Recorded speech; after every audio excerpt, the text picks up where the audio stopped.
had a hearing. The family was here. They asked me and said, Madam Speaker, can this bill be named for our brother and for his daughter to know that his life mattered? And I said, if you think the bill is worthy of George Floyd, we will name it for him. The bill survived the committee process, passed on the floor on June 25th, 1 month from the day of the assassination. And on March 3rd of this year, we passed the bill again. We know that this bill must be done.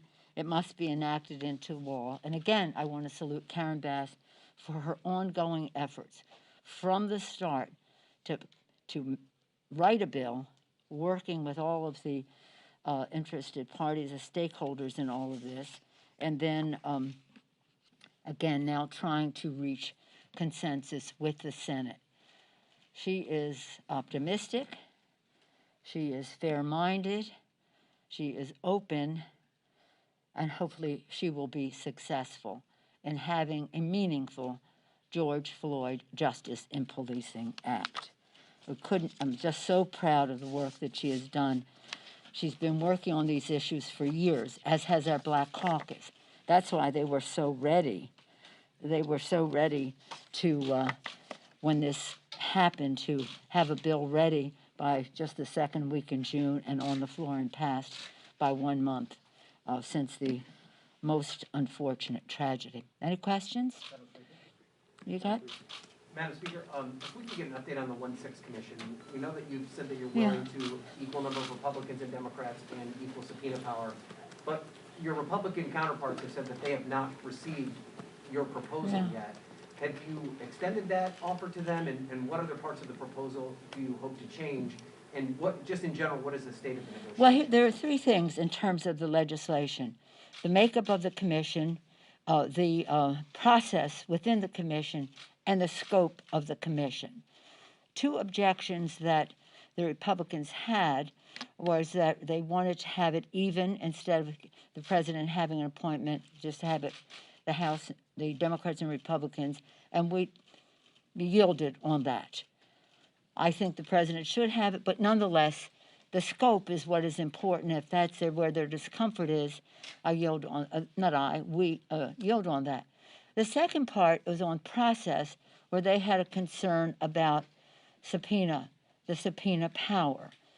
We have said that we would agree to the subpoena power that I think they would agree to, that is, that the chair and the the chair and the vice chair would have to agree on a subpoena, or a majority of the committee, of the commission agree. That seems to address the subpoena. We'll see. We still don't know where they will be on scope, but some of this is, shall we say, interaction among members on committees, etc. And if we can come to agreement on the first two, why would they object to the scope, which is to find the truth of what happened on January 6th, when an insurrection descended upon the Capitol, I don't need to describe it to you, but our purpose is to find the truth for that. It's not about investigating one thing or another that they may want to draw into this. But I'm optimistic. Again, there are other options which I would not want to use because I want this to be bipartisan. And again, if the price of the confidence that the public would have in this is to make it a little harder to get some things done, so be it. But we have to agree on the scope. But Republicans say they haven't heard from you yet. Have you forwarded this? Some Republicans have. But don't you worry about that. Don't you worry about that.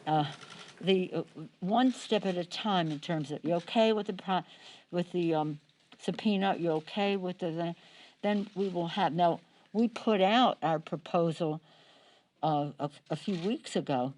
I didn't see anybody write it up at all. I mean, it was like, oh, nothing's happening. No, things were happening. It's a process. It's a process. What is your objection? How can we find common ground? Because at the end of the day, you weigh the equities. It's not about specific that you weigh the equities. Is this a path to the truth? And that's what we'll find out, and I'm optimistic that we can. As I've said, the scope means so much that it's important to yield. And I listen to my members, too. That is to say, our chairman, Benny Thompson, of the Homeland Security Committee, he has been focused for a long time on domestic terrorism. A long time, all through the previous administration, this has been a focus of his, and even longer in his role as chair of the Homeland Security Committee. So I take some of my lead from him and other members about what the weighing of equities will get us in seeking the truth. But I think it's very important. And you know the provenance. I had the bill in 2001. I was author of the legislation for the commission then. So we all have a great deal of experience in terms of the makeup, the process, the who, and how is that defined. The numbers, yeah, but also who are these people? The process, timetable, resources for it, but most important, the purpose, the scope. Yes, sir. Yes, good morning, thank you. What do you got? So obviously, the D.C. bill will face a challenge in the Senate because of the filibuster and all. You guys have passed a lot of bills here, including later today this D.C. statehood bill, that are piling up in the Senate. You and many of your fellow Democrats were critical of Mitch McConnell being unable to move bill, or being unwilling, frankly, to move bills there. But isn't the same phenomenon happening there, and therefore should they get rid of the filibuster? Well, you realize that Mitch McConnell is still the problem. It's not as if it was Mitch McConnell, now it's somebody else. No, Mitch McConnell is still the problem. And I don't get involved in any discussion on Senate rules. You know that. And I don't welcome any discussion from them on House rules. However, I do think we have discussion on issues and how the needs of the American people are met.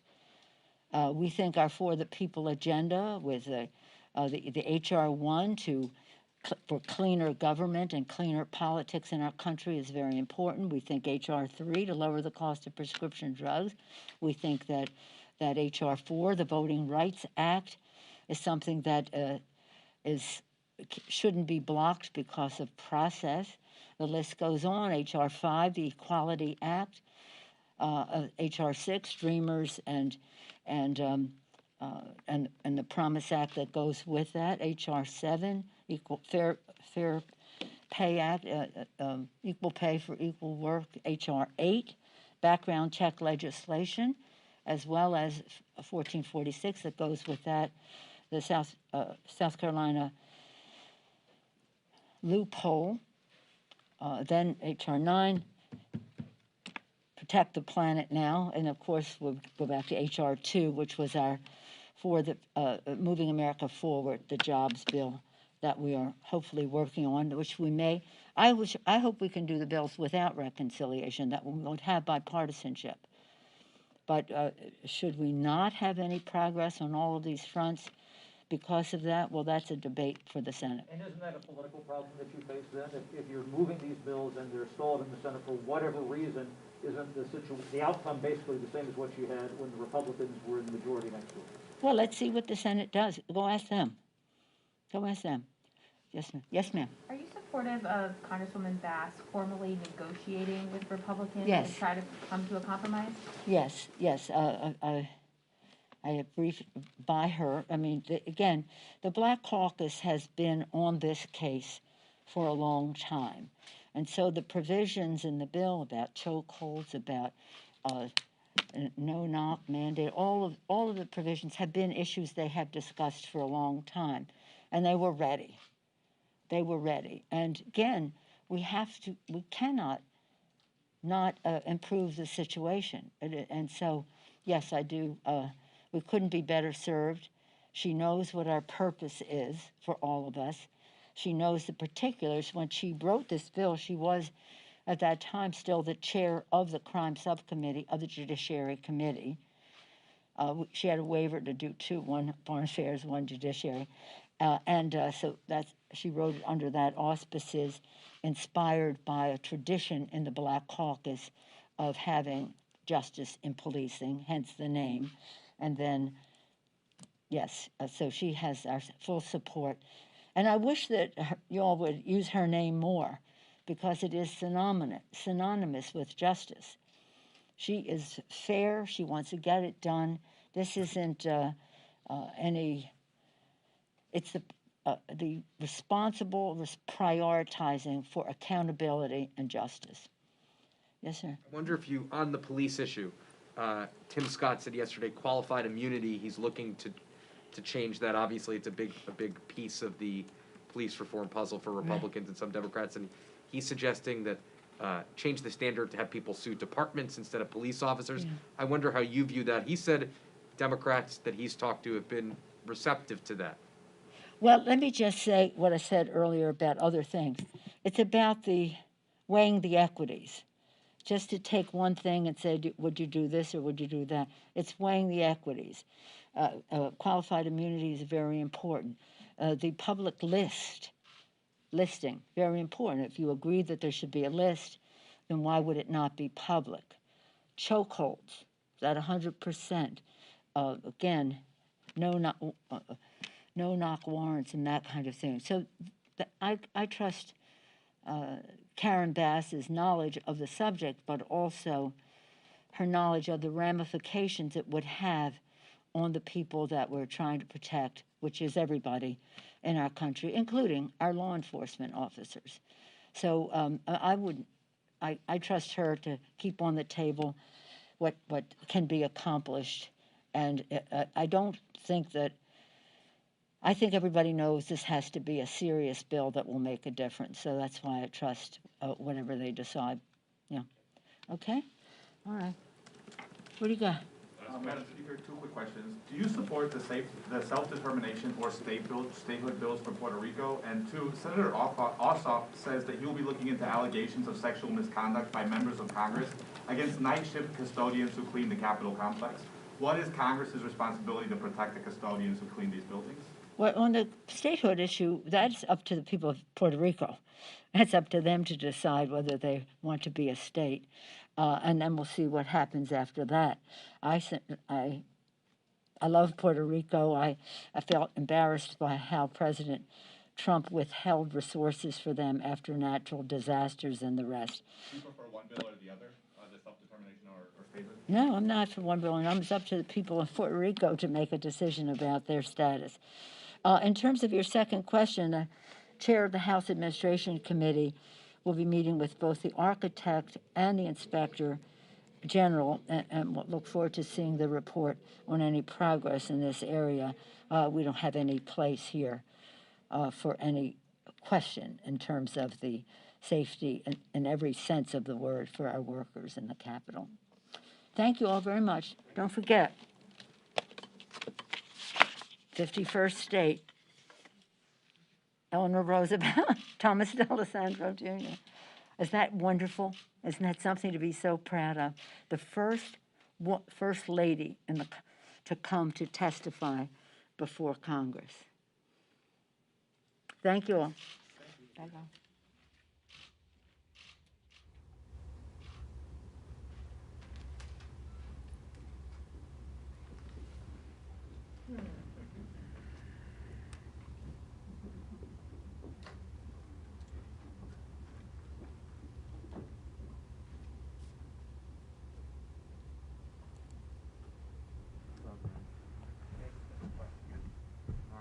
Sorry about that.